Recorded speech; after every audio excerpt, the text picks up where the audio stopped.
Hello, all my beautiful souls, and welcome back to Sunrise Tarot. My name is Leah, and today I am doing a reading for the beautiful sign of Cancer for the month of April 2022. How are all of you doing? Let me know in the comments.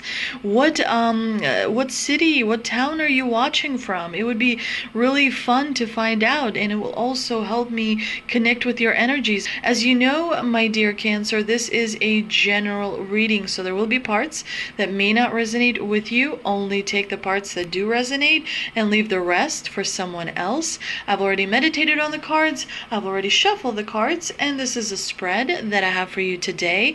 Dear Cancer, in the past position we have the Knight of Swords, clarified by the Moon. In the obstacle position, we have the Eight of Wands, clarified by the Ten of Wands. In the present position, we have the Victory card, the Six of Wands, clarified by the Five of Pentacles. And to round it all out, we have the Six of Swords, clarified by the Star. Very strong spread, very positive spread. A lot of wonderful things are going to be happening for you in the month of April. Also, remember that the April 1st, which is today, there was a new moon in Aries. So things are going to take off for everyone.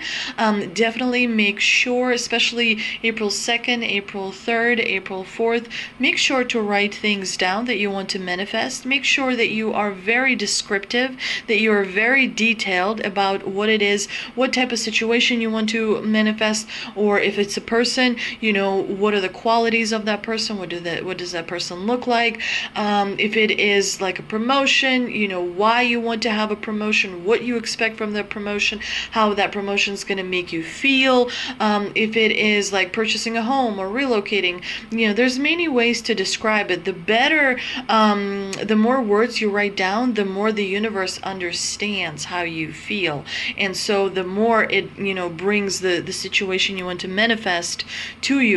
And the reason I said that is because April 2nd, 3rd, and 4th, the portal is open so you can manifest. So definitely take a note of it. You have to remember that in order for you to exist, many things had to happen just so that you could be in this world. So make sure you are manifesting things you want to see in your life. Make sure you're living a life that you're enjoying. And for that, you definitely want to take advantage of the portal that is being opened between you and the divine, between all of us and the divine. But let's get started. In the past position, we have the Knight of Swords, which is a card that always shows up right before change happens in our life, because the Knight of Swords, he is moving kind of forward really fast, suggesting that there's something in our life that there's tension that is building. Maybe we've had arguments with someone that is important to us, that's in our life, and so there's this need for change that grows and makes us want to do something, that makes us get up off the couch, that makes us, apply for a new job, that makes us, put ourselves, out there so we can meet a new person. The Knight of Swords brings about personal growth through the change that we feel that happens in our life. And of course, he's also known as the truth seeker. He moves on this white, horse very fast. He's all about action, action, action, fast. Sometimes he can be kind of critical. He can have a somewhat sharp tongue, and as a result that can bring about some arguments with people in our lives, and that of course also brings about the change. It's interesting that the Knight of Swords here is clarified by the Moon, because the Moon is all about things we cannot see. In the darkness our eyes don't work so well, and so we see we see illusions. That's my cat jumping up because he saw a bird in the window. But you know, the moon is a major arcana card, and it shows up when things are not as they seem. The moon symbolizes secrets. The moon also symbolizes fear. The moon also kind of makes us want to hide how we feel. Definitely, this is a very emotionally charged card, and so definitely to me, with this combination, the Knight of Swords and the Moon, tells me that you felt a need to recharge emotionally not so long ago. I know that the past 24 to maybe 36 months have been quite challenging for a few people, and so emotionally you could have been drained, right? Emotionally you could have felt a little bit empty. Definitely focus on doing things that you can to help recharge. You know, maybe for some people go into a spa, or maybe, you know, taking a short trip, a short vacation, something that can help recharge emotionally so that you're able to go into the world and you know, reach your goals and build the dreams that you want to see realized. Now, in the challenging position, we definitely have the Eight of Wands, clarified by the Ten of Wands. And so definitely watch your impulsiveness in the month of April. Make sure that you are very like operating from a logical standpoint, from a rational standpoint, from making sure that you cover, you know, all the things that you need to cover, so that in case you make a mistake, you know, it's not going to make you feel like, you know, things are just not going in the right direction. But the Eight of Wands, we don't see a person here, because this is all about movement. And so you may feel in the month of April that things are not moving as fast, like there's some kind of delays, or there's some kind of stagnation, there's slowness, you know, that is happening. Maybe you want things to pick up at home or at work or with your friends, and things are just not going as fast as you would like them to be. And so you may feel frustrated, anxious, you know, you may feel a little bit argumentative as well. You definitely want to make sure that your energy is steady. So definitely meditate, definitely take some time out as you move through your days. The more you meditate, the more momentum you build, because eventually you will come on a, you know, a period of days where things are not going to go your way. So when that comes, your positive energy will carry you through. That's why meditating is very, very important. And also, you don't want to post anything on social media, especially in the month of April. Stay away from sharing how you feel. You want to make sure to focus on, you know, how you feel and the goals that you want to achieve.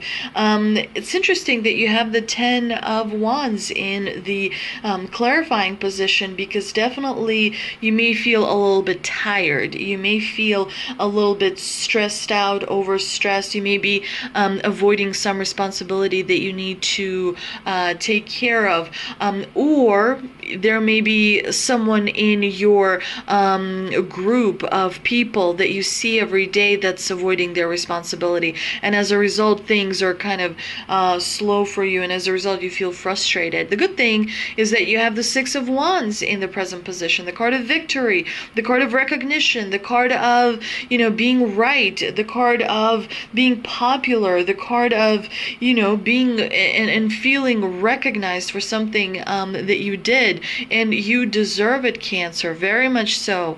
And of course, with the Five of Pentacles in the clarifying position, it does look like you will be helping someone who will most likely be in need. You will be helping someone that may need your time, that may need your energy, that may need your money, whatever it may be. Definitely you want to help as much as you can without hurting yourself, obviously.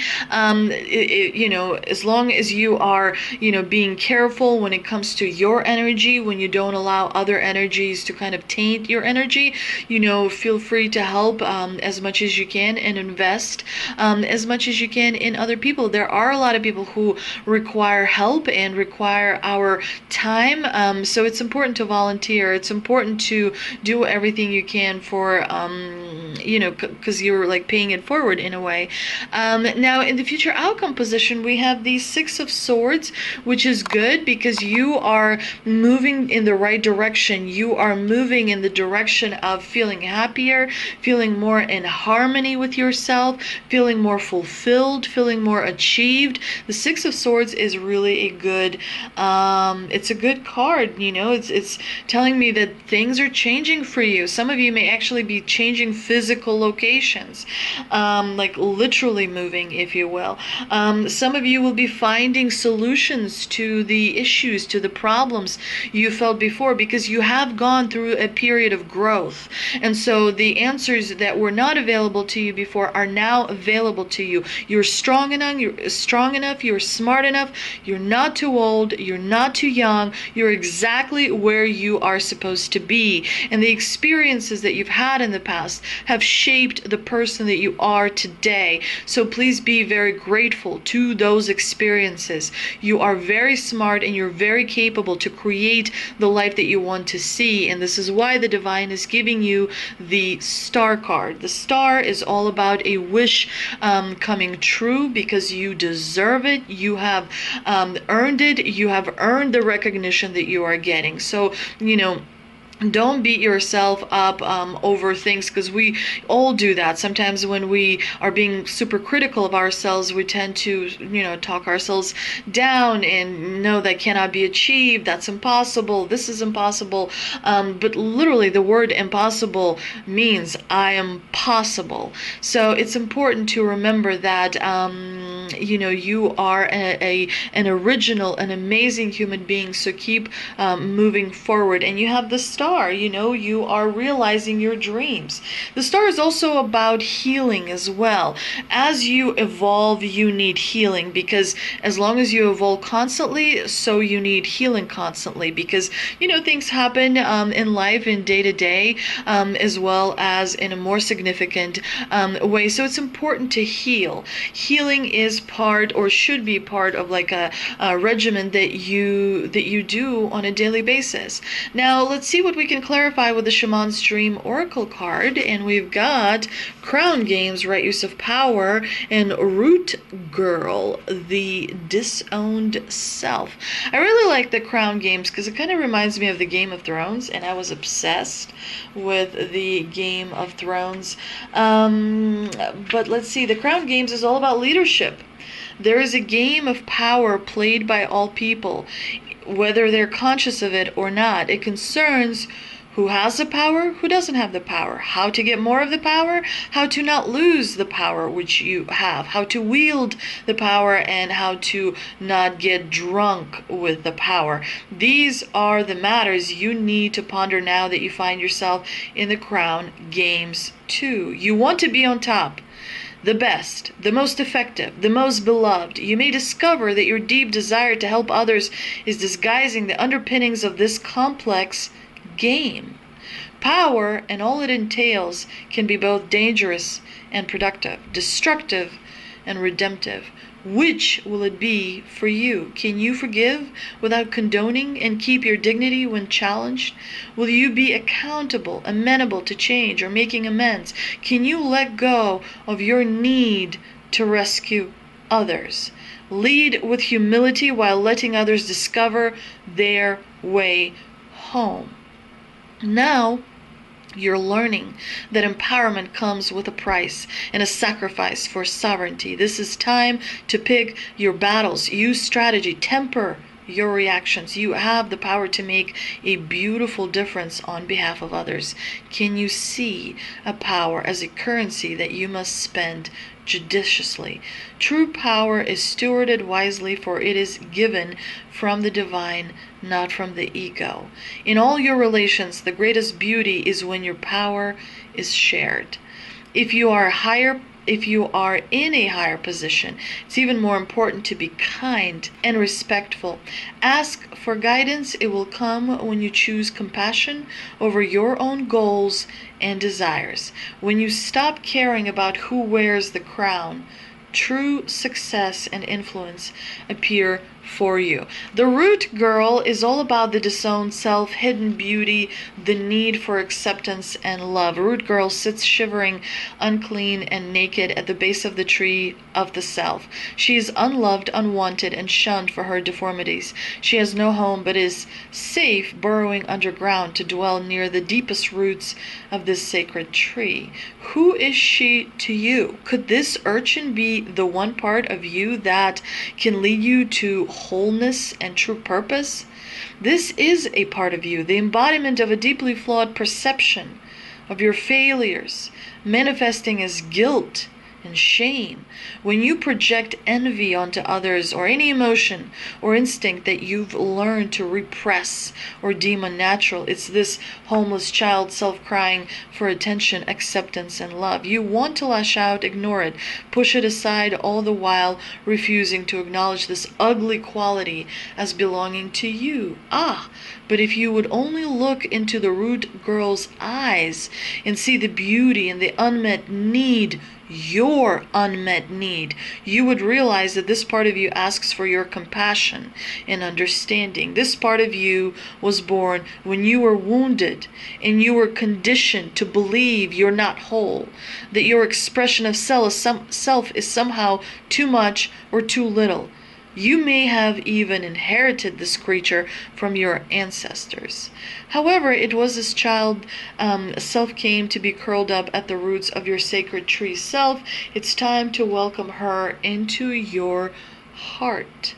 When you do, everything you've been searching for becomes illuminated and your path lights up with renewed purpose. When you come to love Root Girl and claim her as your own, accepting her in your humanity, she's transformed, just as you are. Then all manner of magic begins to arrive in abundant form.